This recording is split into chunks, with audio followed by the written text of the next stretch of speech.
Hola, estamos en el episodio número 2 de nuestro podcast Chatea. Aquí por primera vez mostrando nuestros rostros y muy complacidas de estar con ustedes una vez más, compartir con esta comunidad que está creciendo. Nos fue súper bien con el lanzamiento del canal. Estamos muy agradecidas por la recepción y esperamos llegar a muchísima más gente muy pronto.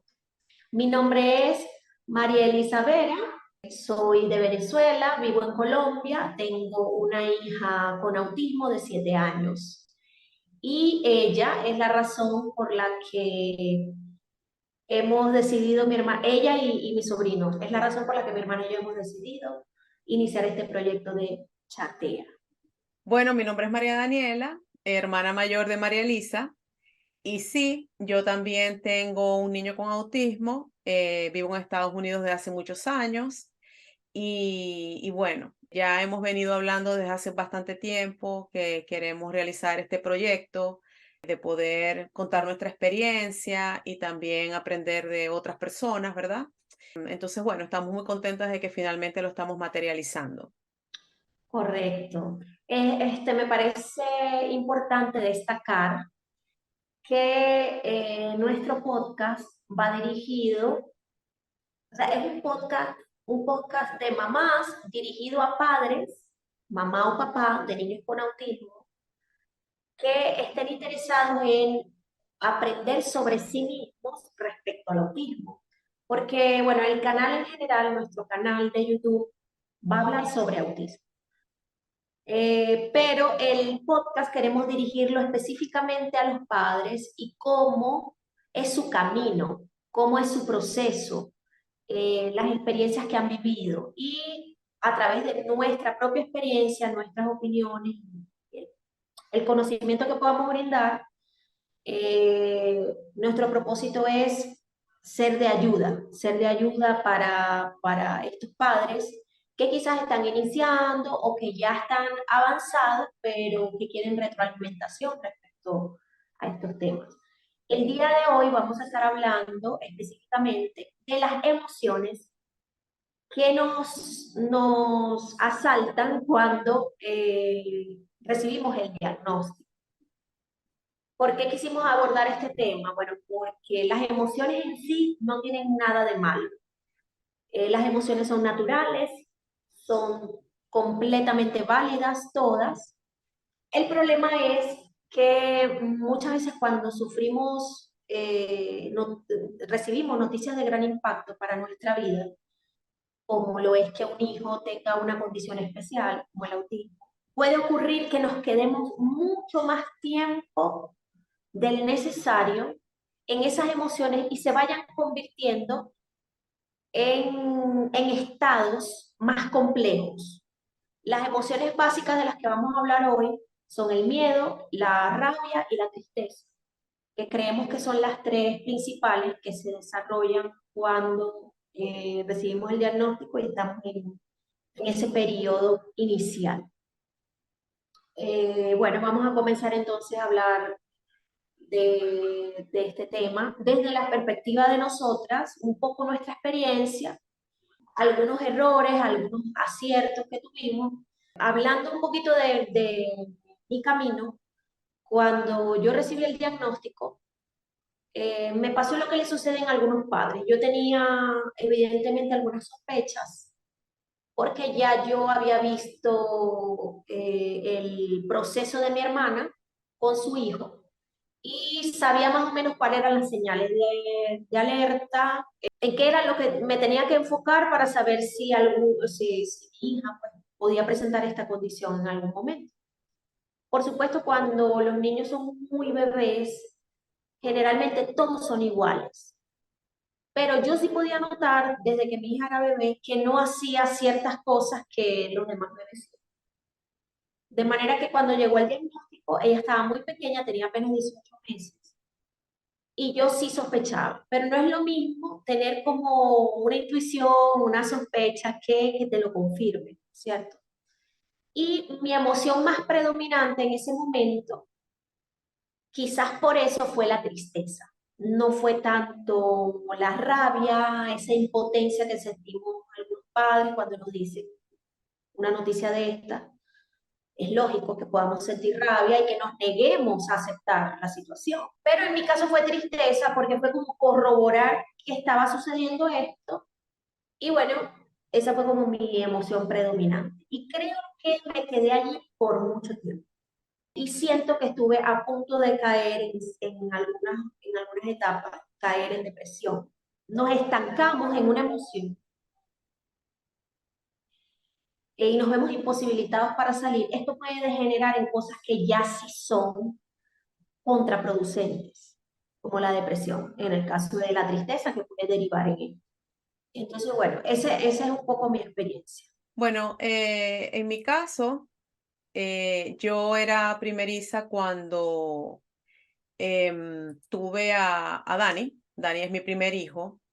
Yo no tenía, conocía a una persona que tenía autismo cuando yo era muy joven, tenía una amiguita, que por cierto, más nunca la vi, la quisiera ver, porque ella tenía un hermano mayor que ella que era autista. Yo sabía que el muchacho era autista, pero claro, eran otros tiempos. En aquel tiempo el autismo yo creo que no se trataba, ni se diagnosticaba que prácticamente sí fue diagnosticado con autismo, pero él tenía como una especie de combinación de autismo, quizás con un poquito de retraso. La verdad yo no sé, porque yo también era muy joven, pero yo lo veía, él era bastante severo, ¿ok? Bastante severo. No sé si porque era de verdad severo o no sé si porque de verdad no, en aquel tiempo no habían los recursos, no se enviaban a la escuela. Entonces, yo sí no sospechaba que mi hijo tenía eso. Yo realmente me preocupé fue porque mi hijo tenía 11 meses y apenas se sentaba. Entonces, yo lo veía como rayo. Entonces, bueno, y la gente me decía, no, es que tú lo cargas mucho, no lo cargues más. Claro, y primer hijo, yo dejé de trabajar porque no lo quería dejar en una guardería. Entonces, yo estaba muy pegada con mi hijo y yo de verdad me la pasaba cargando a mi hijo, ¿verdad? Pero ya había llegado a un punto que nada. Entonces, bueno, nada, me dijeron, bueno, sí, tiene un pequeño de retraso, tiene los músculos muy suaves, muy débiles. Me dijeron eso, tiene los músculos muy débiles y vamos a mandarlo a una terapia para que él... Hipotonía muscular. Ajá, me dijeron exactamente eso, exacto. Yo no lo puedo ni pronunciar, ni me acuerdo, pero me dijeron eso, la hipotonía. Y bueno, yo lo llevé a unas terapias físicas, pero sin diagnóstico, ¿no? Él aprendió a caminar como a los 18 meses, agarradito. Entonces ese fue como el primer, así como el primer retraso que en el desarrollo que se le encontró, ¿no? Pero nada más. Cuando tenía él 2 años, fui a la consulta, porque uno a esa edad los lleva como que al año, a los 18 meses, a los 2 años, después a los 3, y lo llevé al chequeo general, ¿no? En ese, normal, o sea, yo, no, el niño no estaba enfermo, nada más iba para que lo pesaran y para más, o sea, y que me dijeran porque estaba todo bien. Y la doctora sí me dice, ¿cuántas palabras habla él? ¿Cuántas palabras dice? Y yo me quedé así como que, bueno, él hace sonidos, él balbucea bastante, porque él balbuceaba mucho, hacía mucho ese tipo de sonido. Y uno como madre, bueno, uno los entiende como sea, ¿verdad? Y me dijo, y te mira, él te mira.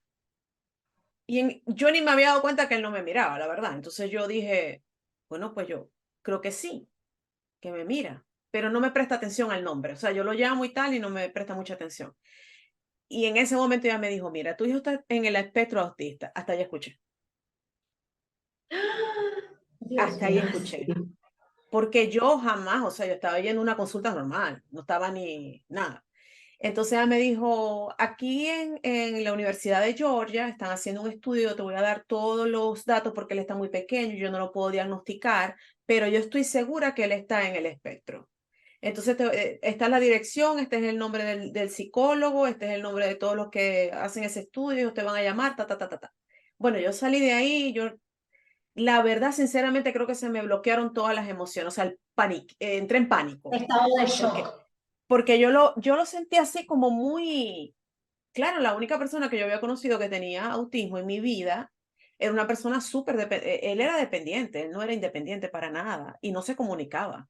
Era como un niñito pero grande, porque ya nosotras éramos menores, mi amiga y yo, él era adolescente, era altísimo, pero su comportamiento era como de un niñito, por decir, de 5 o 6 años, un niñito. Este, entonces, bueno, ya empezó el miedo. Yo la primera emoción que sentí fue el miedo y el mismo miedo me llevó a la no aceptación, ¿ok?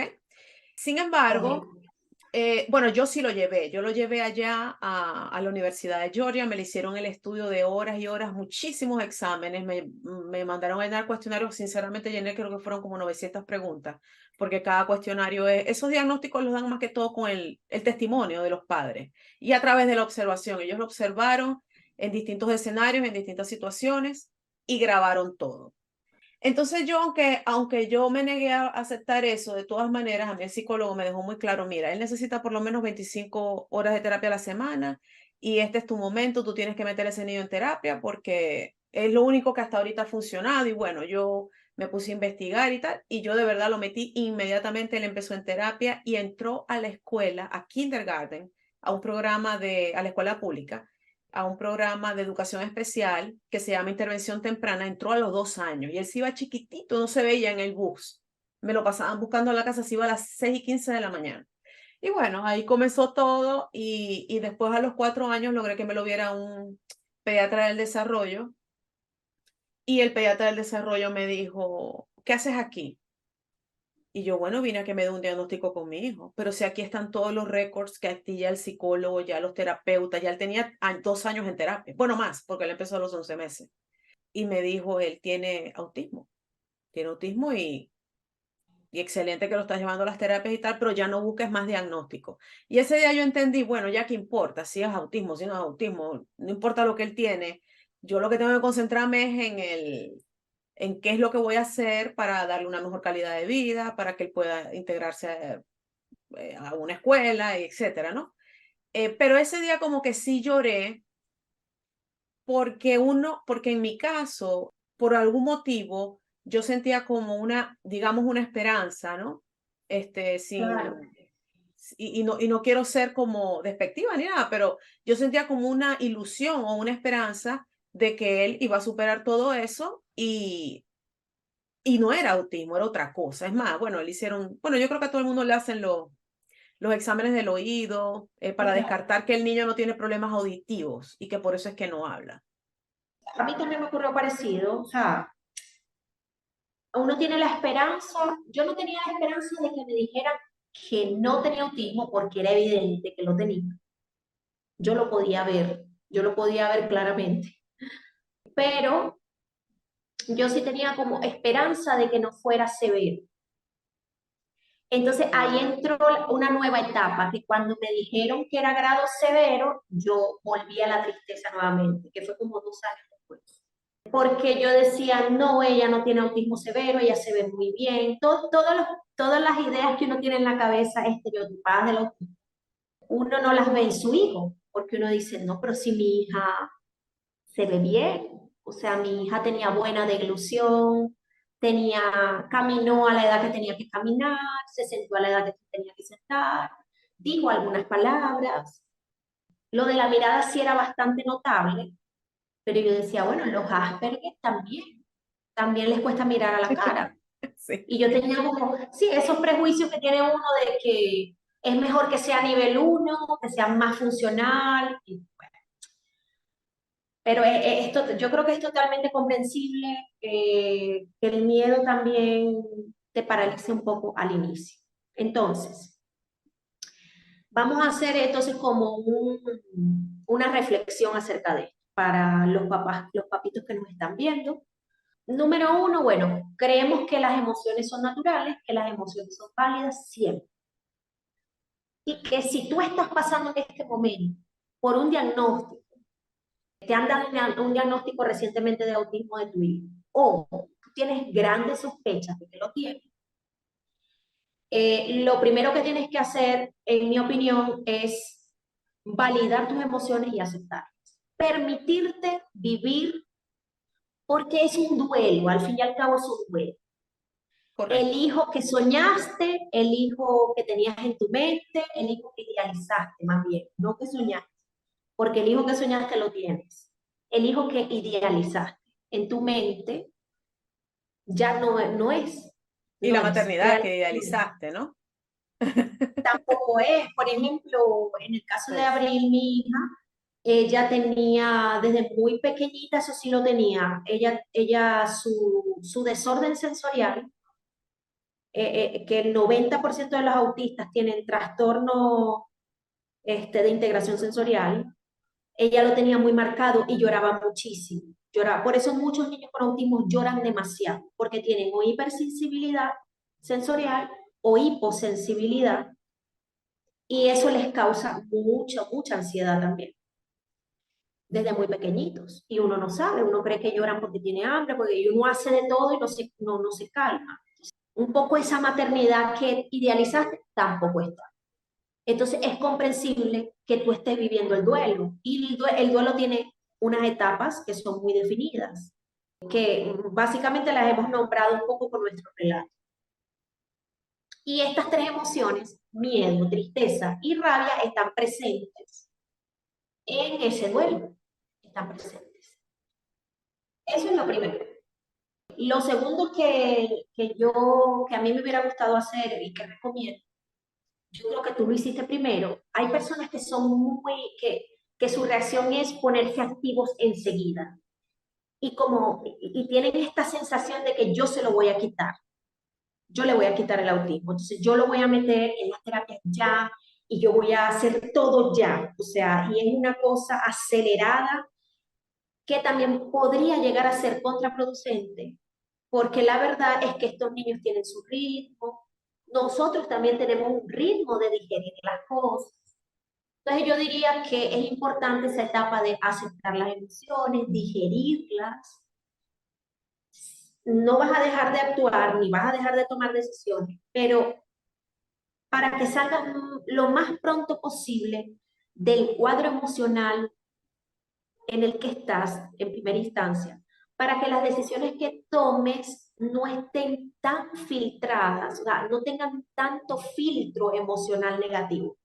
Más o menos como en la película Intensamente, no sé si la vieron, donde cuando la tristeza era protagonista, la niña veía todo con un filtro azul, ¿no? O sea, como que los personajes que estaban en su cabecita veían todo con un filtro azul.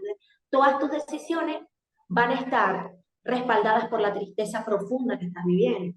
Y eso te puede hacer tomar malas decisiones. Si es la rabia, tus decisiones van a estar muy empañadas por la rabia y te puedes apresurar de cierta manera. El miedo, si tomas decisiones basadas en mucho miedo, entonces puedes estar dejando de ver cosas que serían provechosas por ese mismo miedo. Entonces, yo no estoy diciendo que es un camino lineal, es decir, estas emociones nunca se van, siempre van y vuelven, siempre correcto.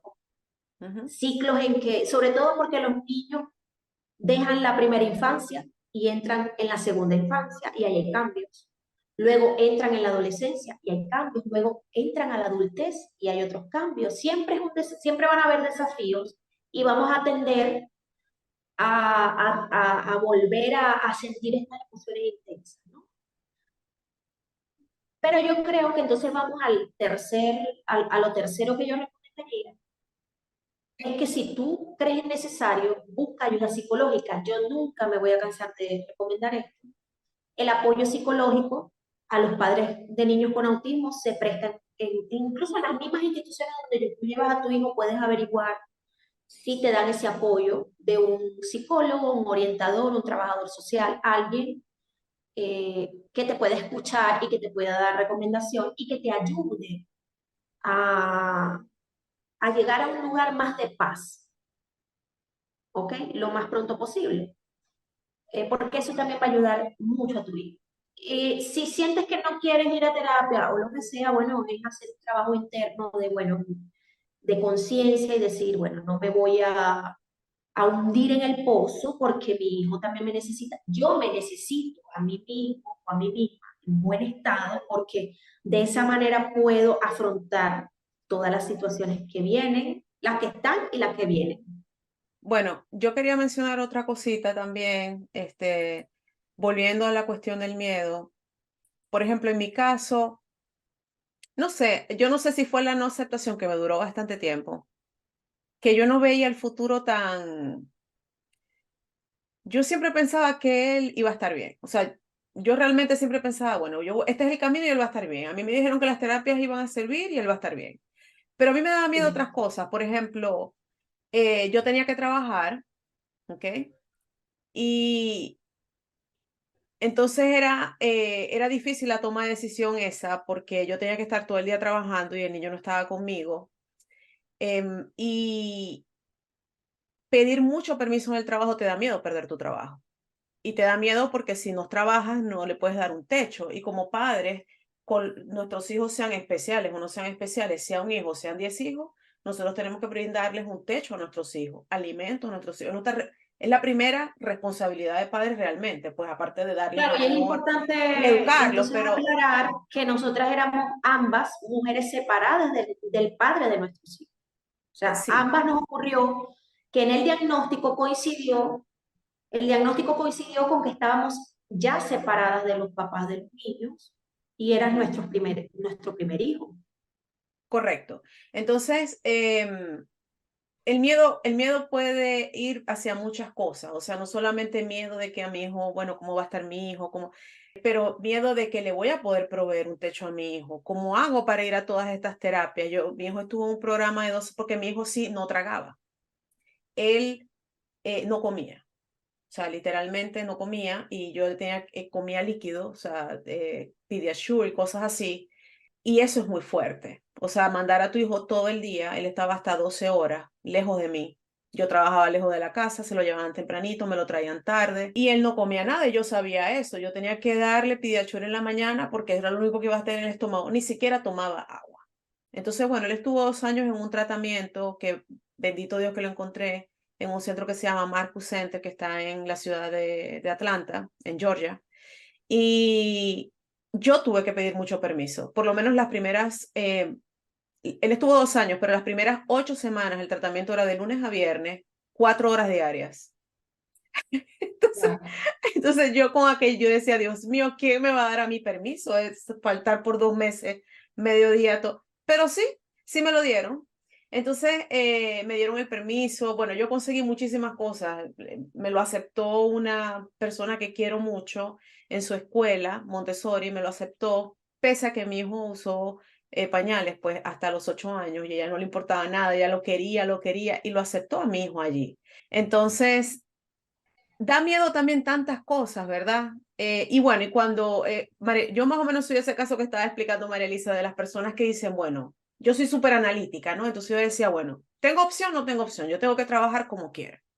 Entonces yo tengo que dejarlo a él donde a él lo quieran y donde a él lo van a tratar bien y donde le van a hacer tratamientos. No puedo estar todo el día llorando y quejándome porque él está sin mí, porque él está lejos de mí. No, no puedo, porque yo tengo de verdad que darle un techo a mi hijo y darle una estructura, además que ayudó bastante, y un ambiente seguro. O sea, él tiene que tener las 3 comidas seguras, aunque pues para lo que comía, pero. Me concentré mucho en sus terapias, en toda esta cuestión, y me descuidé yo muchísimo.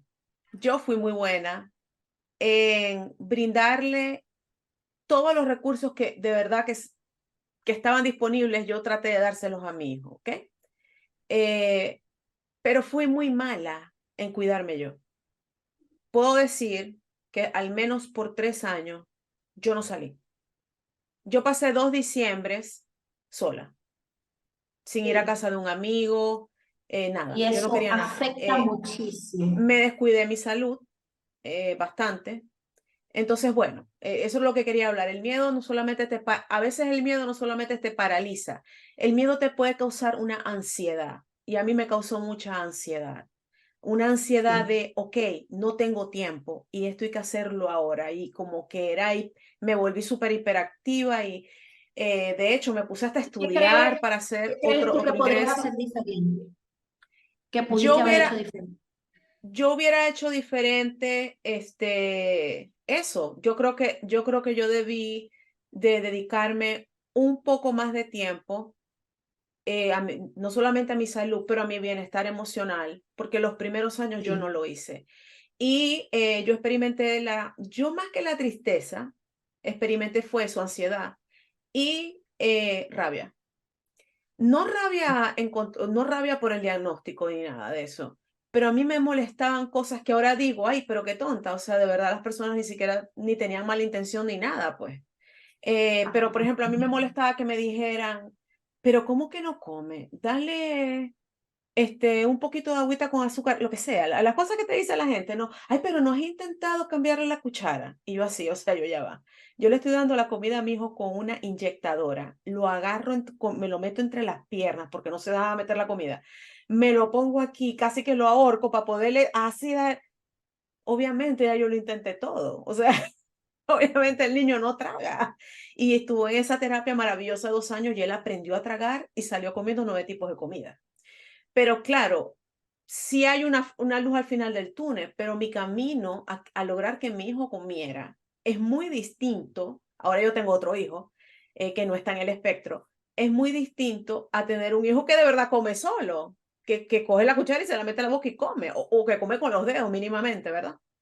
Entonces sí, a mí me daba como rabia esas cosas, me molestaba eso, o que por los comentarios que te puede decir la gente, ay, si fulanito de tal aprendió a hablar a los 6 años, él no tiene nada, no te preocupes tanto. Y claro, y eso es parte de la misma ansiedad, del mismo estrés. Uno se siente un poquito a veces incomprendido, pero también hay que ser justo con las demás personas, porque ¿por qué habría todo el mundo de comprenderlo a uno? O sea, si cada quien está en su mundo. no, claro, O sea, sin embargo, sí claro. recibí, eso fue un lado, ¿verdad? Pero por el otro lado recibí unas ayudas que yo digo, Dios mío, cómo estas personas eh, tan abocadas que están a poder brindarme algún tipo de consuelo, de apoyo, y pues me aguantaban todo, pues me aguantaban si yo estaba de mal humor, me aguantaban no sé, cualquier cosa con la que yo pudiera salir y estoy eternamente agradecida con esa gente, de verdad, las quiero, pertenecen a mi vida. Entonces sí, bueno, pero quiero decir que con esto de las emociones, si tú eres un papá o una mamá que acaban de recibir el diagnóstico, quiero que sepan que a la final la última palabra, bueno, obviamente siempre la tiene Dios, la última palabra, pero el desarrollo de los hijos de uno dependen y van más allá de un diagnóstico, ¿ok? Entonces, estos niños son como una cajita de Pandora. Y me imagino, bueno, hay muchísima información sobre eso. Ellos ahorita pueden estar, no sé, como un poco estancados o con ciertas situaciones que no le permiten desarrollar. Si no se desarrollan en esta área, entonces, bueno, no pueden seguir al próximo paso, ¿no? No pueden dar el próximo paso. Pero la realidad es que la perseverancia, definitivamente, insistir, no perder la fe, siempre te va a dar un mejor resultado. A lo mejor no el resultado que uno pensaba, a lo mejor inclusive hasta más allá de lo que uno pensaba, porque a veces hasta uno mismo, y no con mala intención, hasta uno mismo discapacita a los hijos. Y esto lo Y le digo, pone, sí, lo y ve le pone la limitado, le etiqueta, pone barreras. y esto lo digo hasta de los niños que no tengan autismo. O sea, uno como padre, con cualquier niño que esté criando, por sus mismas creencias, ¿verdad? Puede pensar que los hijos no van a ser capaces de hacer algunas cosas y a la final pues lo sorprenden a uno. Entonces, bueno, siempre mantener el foco en la no acción es una decisión que también va a tener su consecuencia, ¿verdad? Podemos vivirlo, obviamente tenemos que, después que pasamos la etapa del duelo, que pues cada quien le dura distinto, esto es una experiencia que se vive y que es muy, muy única, muy personal, pero tenemos que vivirlo sabiendo, por ejemplo, si estamos casados, que también tenemos un esposo, si tenemos otros hijos, que también tenemos otros hijos, pero que además nosotros existimos y también tenemos sueños y merecemos vivir. Y que a la final uno no es el que tiene autismo. Y eso es muy Eso te iba a decir, importante. que esa frase tuya a mí me marcó, que creo que te la dijo alguien, un profesional de la salud. Sí, Creo que te dijo una algo así terapeuta que como, estuvo 10 años con recuerda, mi hijo.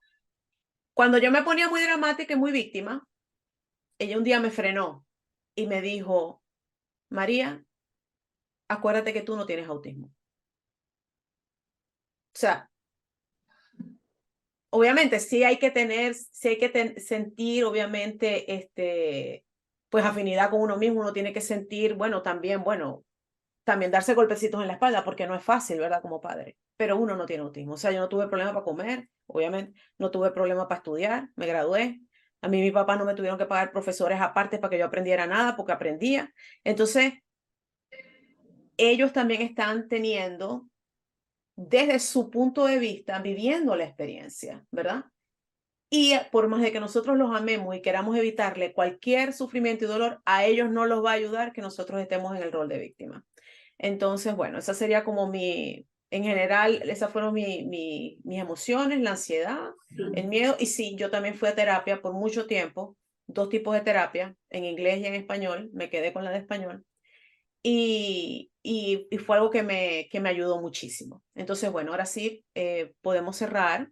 Bueno, a mí me gustaría cerrar con otra frase que me marcó, que la leí en Instagram, una cuenta que yo sigo que también va dirigida a padres.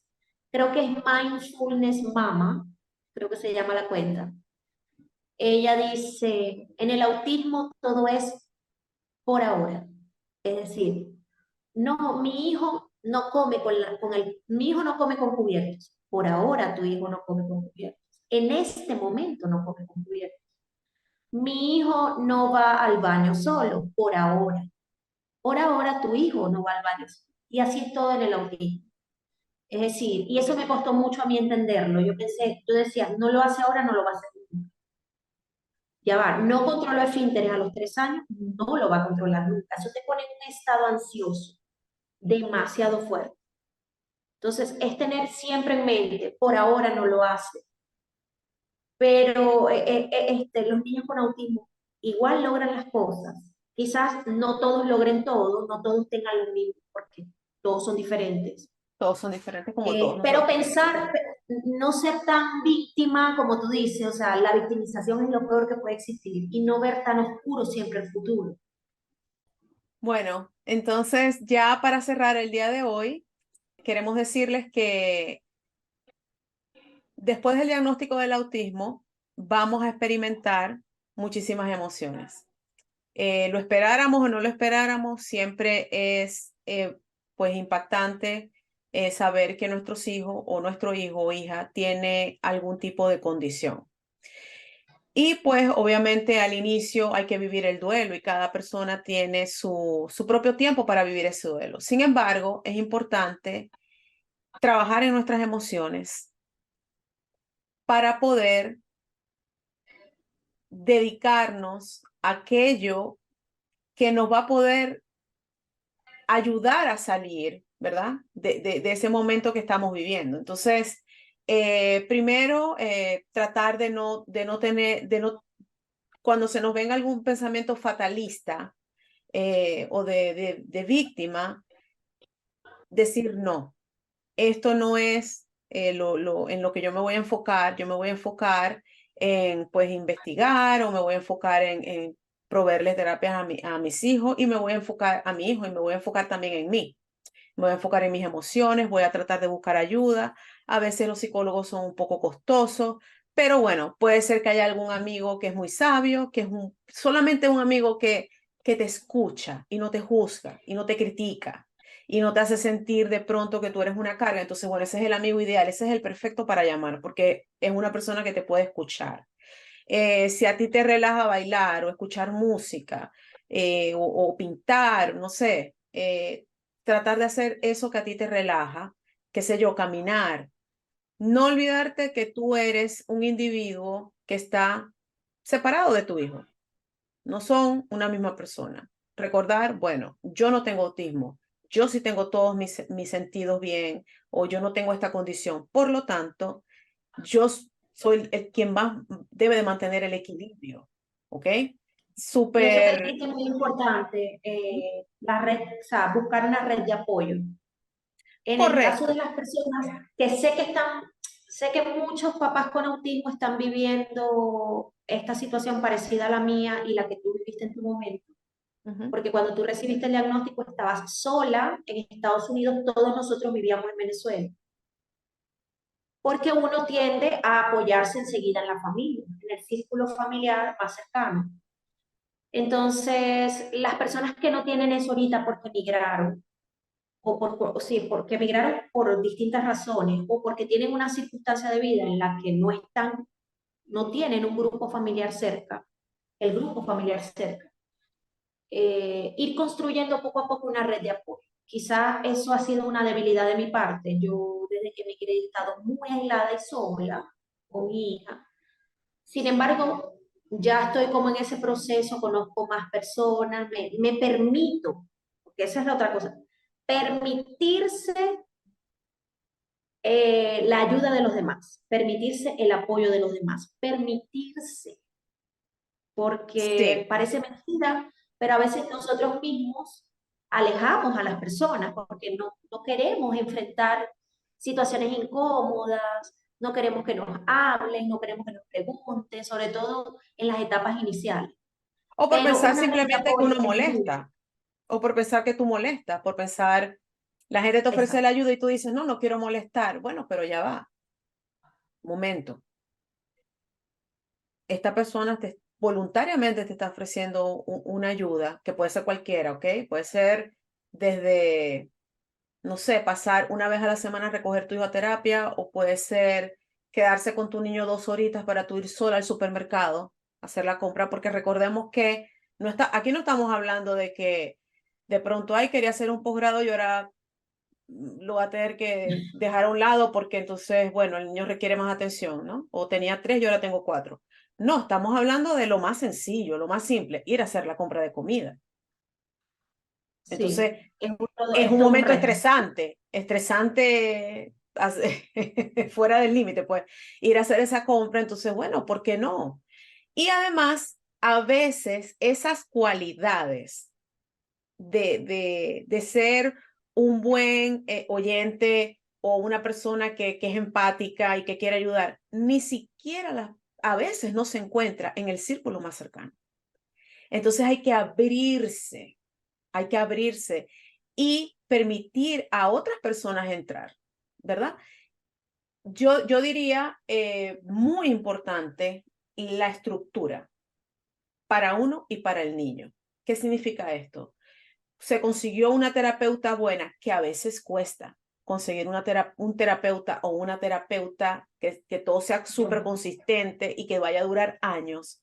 Se ha conseguido, hay que conservarla a toda costa. Entonces, ¿qué es esa? Por ejemplo, yo voy a dar mi ejemplo. Realmente yo conseguí eso, una muy buena terapeuta, después de tener como creo que fue el tercer intento. Y yo viví siempre donde viví por ella. No me quería ir, yo no me quería ir de allí, de donde yo estaba, vivíamos en la misma ciudad, la conseguí cerquita, esa mujer se adaptó a mi vida, pero bueno, una persona muy abnegada, con muchísima vocación. Terminamos siendo amigas, terminó siendo pero casi que psicóloga mía ella también, pero el punto es que de eso se trata, ¿cuál es la estrategia? O sea, por ejemplo, no sé, si la meta es la meta que tenemos muchas personas, pues bueno, me quiero comprar una casa y que la casa tenga tantos cuartos o el carro. Realmente ahora las prioridades de uno empiezan a cambiar, ¿verdad? Porque a la final uno hace esos sacrificios en los primeros años, vamos a decir los primeros 10 años, creo yo, más o menos, que es cuando más se hacen los sacrificios. Pero después uno está más tranquilo. En mi caso, yo puedo decir, mi hijo es súper independiente en casi todo. O sea, él se baña solo, él come solo, se sabe preparar cereal, ¿verdad? Por lo menos, sabe hacerse un perro caliente también, sabe lavar su ropa. Es la única persona ordenada en mi casa, o sea, él es súper ordenado, todo en su lugar siempre, me encanta eso. Es talentoso, Muy buen rutinario. estudiante. Bueno, es muy buen estudiante en las materias pues que a él le encantan, y las que no le gustan, voy a decir a su favor que pese a que no le gustan, y otras que realmente él presenta una dificultad, que es la parte de lectura y escritura. En esa parte específica, él sí tiene dificultad y de todas maneras, él hace todo lo posible por estudiar y él pasa sus materias, ¿no? Las pasa y saca B ¿ok? Que no, que tampoco es que la pasan la raya, ¿no? Entonces, bueno, sí se pueden hacer muchísimas cosas, los hijos de uno sí pueden lograr muchísimas cosas. Claro, yo ahorita estoy en la parte de la adolescencia, estoy un poquito aterrada, porque bueno, yo creo que todos los papás que tenemos adolescentes hoy en día, estén o no estén en el espectro, estamos un poquito aterrados. Pero Sí, vivimos en una sociedad muy vivimos compleja. en zozobra, sí, en zozobra, pero ahí vamos, ¿no? Yo siento que ahorita estoy mucho más contenta, menos angustiada, estoy en una etapa de verdad donde puedo hablar y decirle a María Elisa y a otras personas, yo les puedo decir, todo va a estar bien. Sí, hay que hacer sacrificios porque no vamos a mentir que todo es, vamos a soplar y No, ya ya se hizo. en los próximos podcasts vamos a hablar más detalladamente de todos estos temas. Es decir, ¿a qué nos llevan estas emociones sostenidas en el tiempo de manera perjudicial? Por ejemplo, cuando llegan los momentos de decisiones importantes, también vamos a hablar de eso. Así que no se preocupen que no los vamos a dejar solos, no los vamos a abandonar. No, Tenemos muchos contenidos preparados, sí, muchos contenidos preparados para que ustedes tengan una guía desde nuestra humilde experiencia y también de profesionales que vamos a traer al podcast. Así que estén pendientes. excelente. Bueno, muchísimas gracias por haberse quedado hasta el final. Recuerden que la inclusión comienza con el conocimiento. Tenemos que estar abiertos a aprender y a enseñar siempre. Entonces, bueno, muchísimas gracias. Les enviamos un abrazo en donde quiera que estén. Y bueno, ahí nos dejan sus comentarios. Queremos escuchar qué opinan. Si hay algún tema en específico que quisieran que ustedes, que nosotras hablemos, bueno, perfecto. Nosotras estamos abiertas a eso también. Y bueno, que descansen, ya aquí es de noche. Y allá Sí, en Colombia también. Entonces, bueno, buenas noches y que estén muy bien. Chao. gracias, chao.